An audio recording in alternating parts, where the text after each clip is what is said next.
Anyway, this is, you know who. So anyway, you know I don't like doing police work.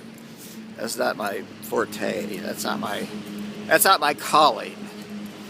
But I'll do it because they just told me that if I didn't do it, they would bitch at me and groan and yell and scream and holler at me. So I have to do police work. Which, you know, sometimes they're just minor crimes. Sometimes they're very serious crimes. You know, murder is a very serious crime. There's no statute of limitations on murder. You know that? Yeah, well, I guess you do. I don't know. Who the fuck are you? So anyway,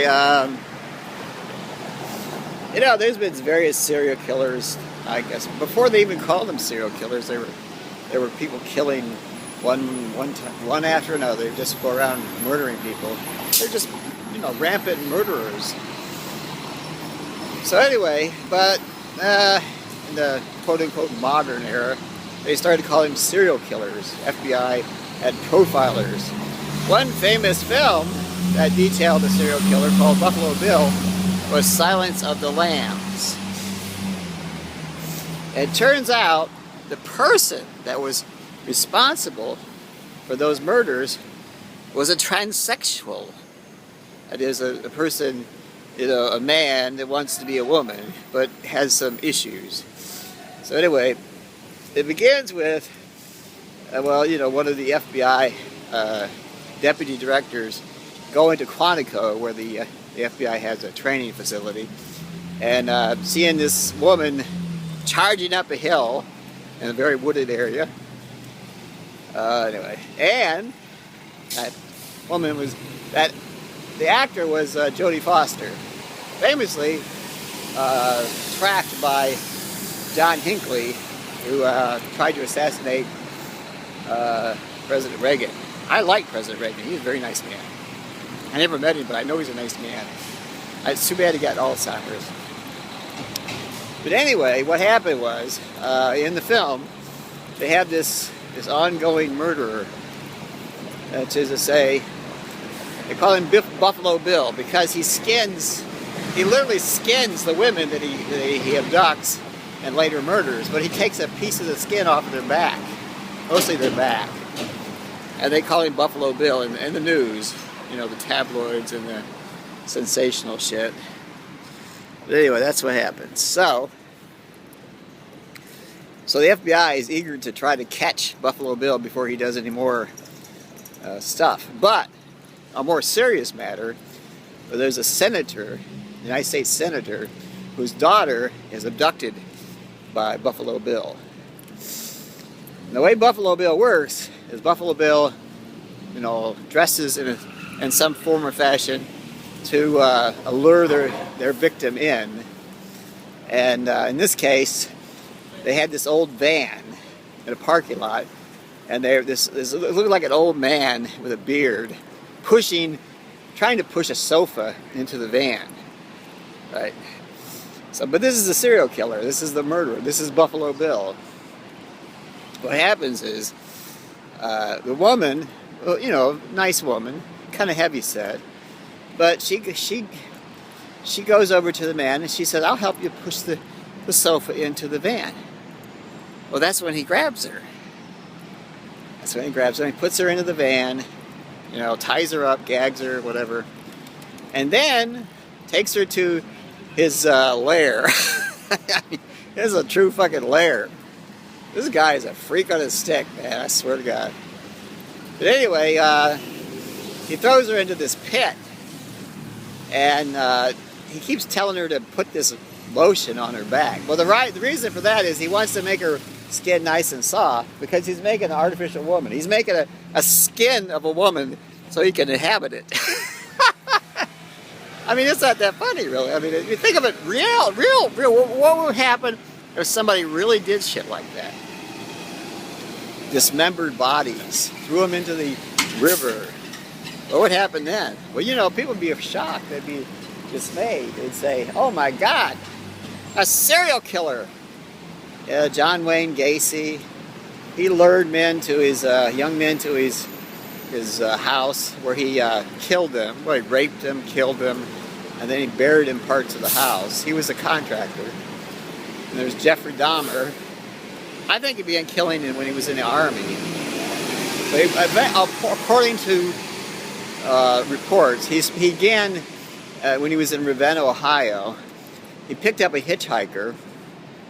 I guess, see, the problem with Jeffrey Dahmer was that since he didn't like being a homosexual, but he still felt like a homosexual, that is, he liked men, but he just couldn't tolerate the idea. So anyway, he lures this young man who's hitchhiking to someplace, Wolf's Ledges or something, and he takes him to. He's asking if he wants to go to his house. Well, he lives with his parents. His parents are never home because they're rich and busy making money. So he goes there, and then the guy sits around for a while, drinking a couple of beers or something. And then finally he says, "I want to go." Well, Jeffrey Dahmer doesn't like that. He says, "I don't want you to go." Well, and the guy says, "I got to go." Well, what he did is he took a barbell and he hit the guy in the head and killed him. Anyway, then, Jeffrey Dahmer went out, took the body out into the woods, or actually under the house first, and then sort of dissected it, pulled it apart, and then he became very excited about the whole thing. So later on, when he was in the army, I think he was killing in the army. He was in Germany. But what happens is, he eventually goes to this place where they make candy in Minneapolis. Anyway, and then he's cruising the gay bars, but he doesn't like being a homosexual. He hates it, but he has this this irresistible influence to go to the gay bars, pick up guys, take them back to his apartment, and then he drugs them, and then kills them, and then he sodomizes them, and then he dissects their bodies and puts them in different little quart jars and things. Eventually, he eats some of them. He starts eating parts of the bodies. I don't know. He was like a real freak. But getting back to the Silence of the Lambs, in that movie, Jodie Foster goes to a psychiatrist who was convicted of, well, basically the same thing as Jeffrey Dahmer, cannibalism. They called him Hannibal Lecter.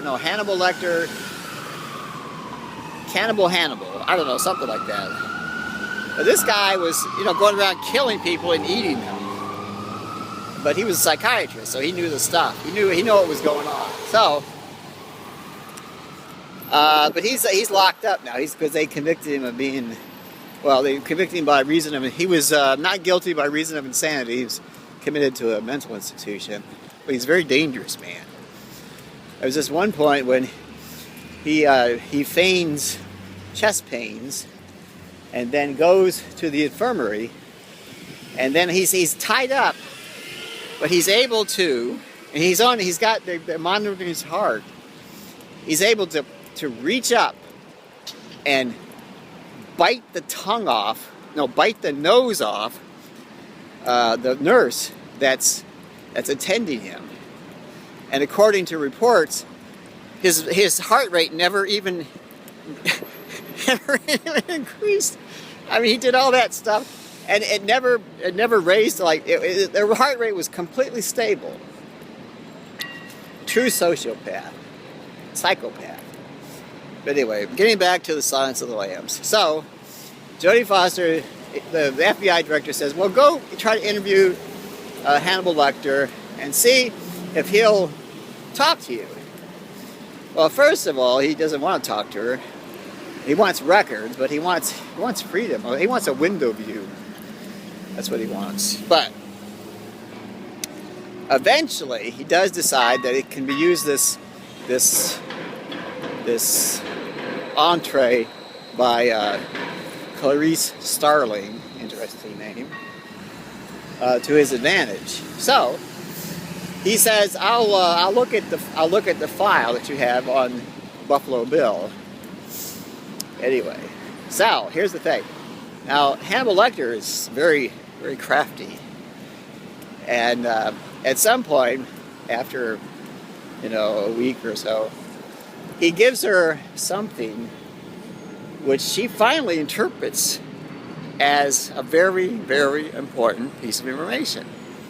He said there was a particular patient he had who had a particular problem. And that led to Buffalo Bill and, of course, the end of the movie. Now, the question is, why was the FBI energized by the pursuit of Buffalo Bill? Well, because it crossed state boundaries, and that's an important thing. But anyway, what happens is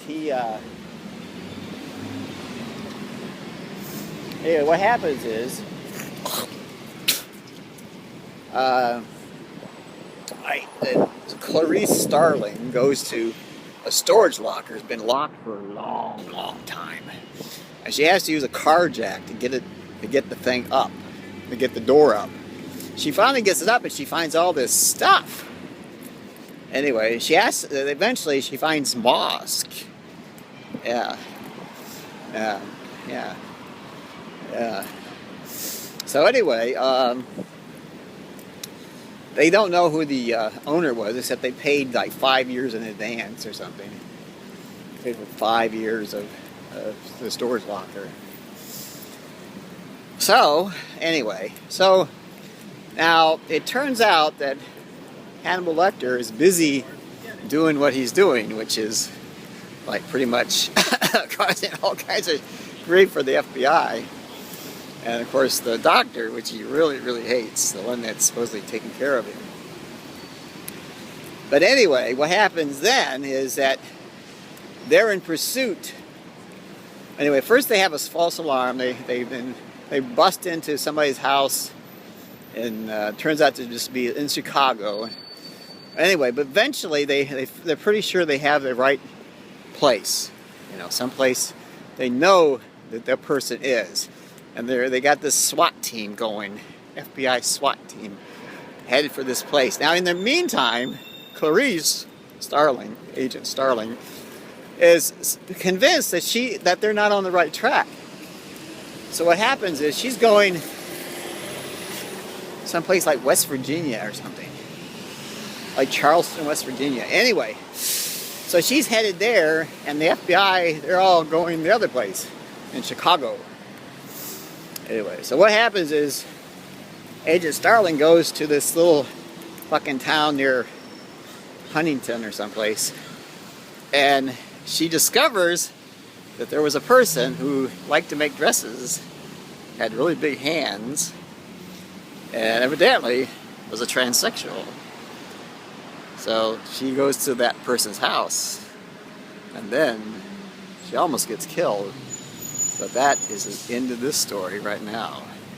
Later on, I'll tell you about the Green River Killer, the true Green River Killer, which of course I happen to know their identity because a witness told me, you know, who it was and what they'd done to her.